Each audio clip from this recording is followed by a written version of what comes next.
Assalamualaikum warahmatullahi wabarakatuh. Halo, selamat datang di channel Hukum dan Kita Bicara, channel yang Bahas mencoba persoalan persoalan hukum dengan bahasa yang lebih sederhana, santai, dan dekat dengan kehidupan sehari-hari. Di sesi kali ini, kita akan ngobrol soal sesuatu yang sangat penting dalam kehidupan keluarga, yaitu tentang perkawinan dan perlindungan hukumnya.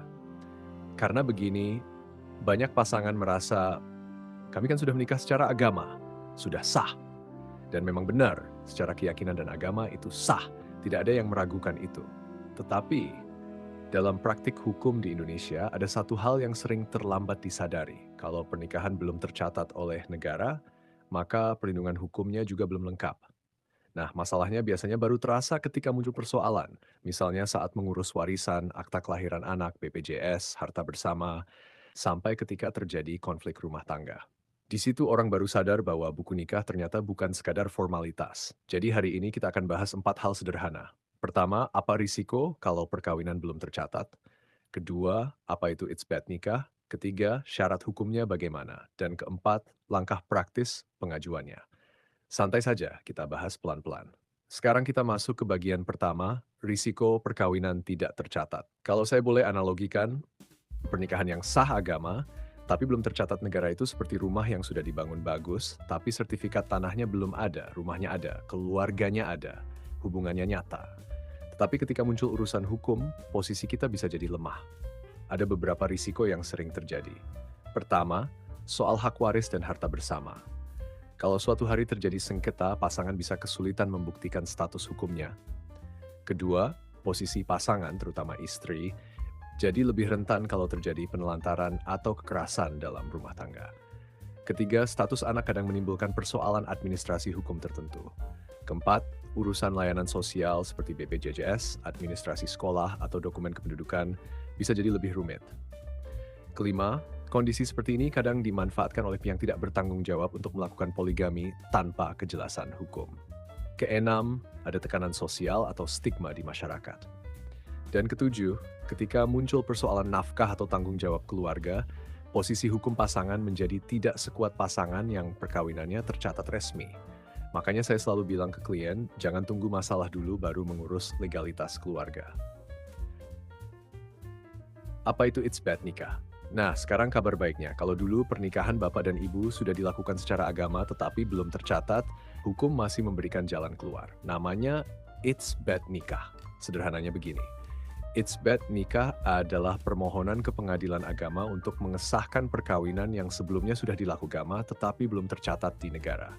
Tujuannya supaya negara mengakui perkawinan tersebut secara resmi. Kalau permohonannya dikabulkan, nanti pasangan bisa mendapatkan buku nikah dan seluruh hak hukum yang melekat pada perkawinan yang sah menurut negara. Jadi, itsbat nikah ini sebenarnya bentuk perlindungan hukum bagi keluarga. Dasar hukumnya. Sekarang kita masuk sedikit ke dasar hukumnya, tapi santai saja.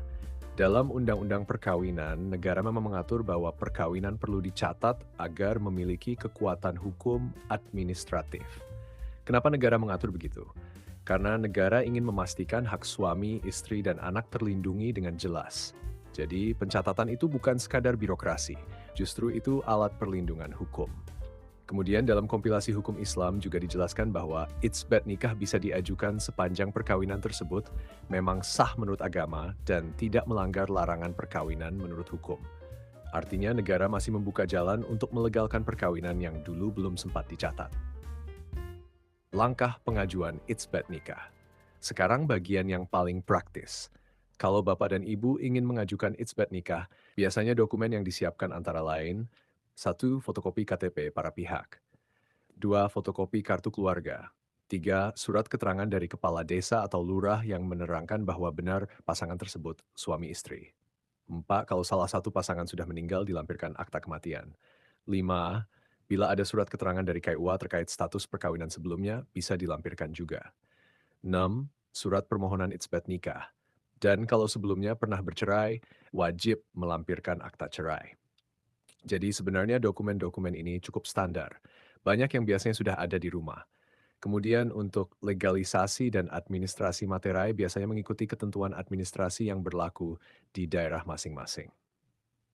Setelah semua berkas lengkap, Bapak dan Ibu tinggal mengajukan permohonan ke pengadilan agama setempat.